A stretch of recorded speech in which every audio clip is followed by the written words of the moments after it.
Good day everyone, and welcome to today's video. Today this is a vehicle guide. But first I need to turn down the volume because it is way too loud. You will not be able to hear me. I do apologise. So today I have the help of Dark Angel, one of my trusty Hello, soulmates. everyone. And there he is now. We're going to be going over Russian vehicles today and what to do against them and what not to do against them. We're starting out with a BT-7. This will also apply to the BT-5. So when you engage in a BT-5, it does have relatively light armor, but it also has very high mobility and a very high rate of fire. The BT-7 can penetrate you basically everywhere, and it can easily outmaneuver you. But you do have some advantages over the BT-7. Very few, mind you, but there's something. So, the turret on the M11 actually has reasonable thickness. And I do apologise if Dark Angel's cutting in here, it's because he has bad internet connection. It's true though. There are parts where the BT-7 will fail to penetrate, and Dark Angel, if you could shoot just to the... You see where the gun is currently looking? Shoot the piece of armor that is just next to the gun. On the... well, your left. And that should... And there we go. Perfect example. BT-7 cannot penetrate there because it is just thick enough. However, anywhere else the vehicle will penetrate. When it comes to fighting a BT-7, you do have distinct advantages, such as your optics. Now, the optics themselves are very hard to get used to. They are 8 times zoom and 16 times zoom when you press the Z key. So if I was to press the Z key right now, it looks like I'm about to shoot Dark Angel's driver in the face very easily. I'd recommend, when it comes to close range engagements, try and stay in 8 times zoom. But when it comes to longer range engagements, use the 16 times. Your gun is not as good as the BT-7. That's one thing to take into account. But the BT-7 has light armor. So, Dark Angel, we're going to have to kill you, sorry. And I need you to bring out the T-26 for our next one. You will one-shot the BT-7 most of the time. But if you don't, then you're going to have trouble. Because the BT-7 can easily outmaneuver you, out-traverse you, and your top turret, whilst awesome, will not save you. And here comes Dark Angel in his T-26. This vehicle is a lot easier to knock out. I compared this to the T-26 reasonably well. The T-26 has the same gun as the BT-5, so again, it will not penetrate certain parts. However, like the M1139 and the BT-7/BT-5, this vehicle does have free crew. The T-26 has a fully rotatable turret, you do not. But once again, you have the advantage in optics. And also, your armor is actually thicker than the T-26 in most places. So we'll wait for Dark Angel to get up here, and I will go over the top turret briefly. So the top turret, once again, most aircraft you can down quite easily. Go for engine shots on aircraft. That's the best way to do it. Aircraft that you will struggle against are S-81s, because you will fight Italians in this vehicle. You will also fight Ju-88s if you get mixed battles.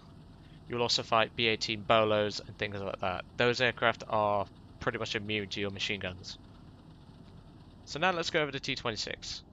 So the T-26 is essentially just a BT-5 turret slapped on a slow chassis. But the T-26 has one critical weakness. It is a guaranteed one-shot if you shoot just above the headlight. So sorry Dark Angel, we're going to have to do this again.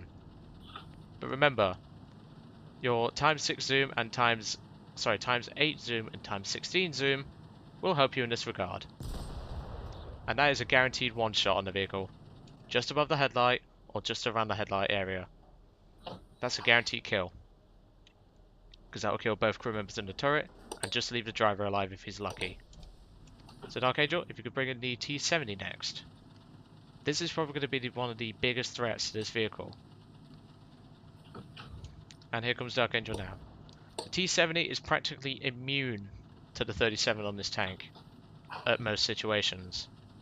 whilst the T-70 has the same gun as the T-26 and the BT-5/BT-7.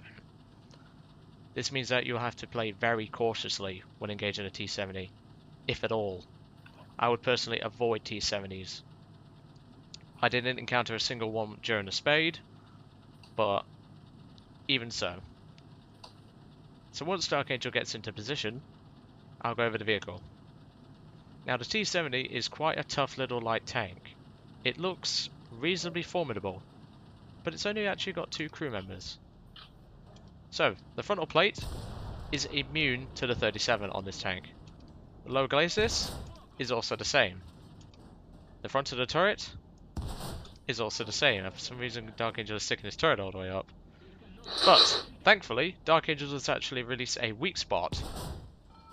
Or so I thought. That area, ladies and gentlemen, is actually 50mm thick. Dark Angel, I thought he was releasing me a weak spot, but he isn't. That spot right there is 50mm thick. The driver's port is pretty much immune. The only way you're going to kill this vehicle, sadly, is from the side. And even then, it will be a long shot. But, it's only a 2 crew vehicle, so you'll easily be able to do it. I cry every time. Well, sorry mate, but it's a lot easier to do it this way. So now could you bring out the 72k Gaz, please? Now the 72k Gaz is the worst SPA you could fight in terms of danger. The 72k Gaz is essentially a 25mm anti-aircraft gun mounted on a truck. The truck chassis is very good. Dark Angel loves that truck, don't you? I love the twin-mounted one, especially. Oh, the Zist, the 12. Zist 12. Yeah. Yes. Yeah, He I love prefers that one model. especially. But anyway, this vehicle is relatively easy to knock out as well. However, the 25mm is more than capable of killing you. But what do we have that he doesn't? A fully rotatable turret and a backup gun. So my advice for this vehicle is to use your 8mm braiders. This is to guarantee a kill. And what I recommend you do is, if the vehicle is facing you like this, go for the driver. And then, since the gun cannot elevate at you, you can shoot poor Ivan in the face. Ivan. Like that. And that'll take out the vehicle's gunner. And then all you need to do, like that, and that's the vehicle destroyed.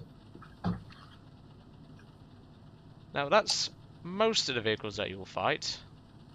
Have we got the ZIS-30, Dark Angel? Yes, we do. Yes, we do. I forgot about the ZIS-30. Now the ZIS-30 I did encounter in my review. I almost forgot about this thing, to be truthfully honest. This is the most dangerous gun you will fight. The ZIS-4, I believe, 57mm. This gun can knock you out at any range, any angle, pretty much. And the gun is highly dangerous, and the vehicle is relatively hard to spot in most situations. However, as I showed in my review, the top turret can deal with it. And well, unfortunately, the ZIS-30 can just camp in a bush, and you won't be able to know it's there because the driver would probably put bushes all over the vehicle.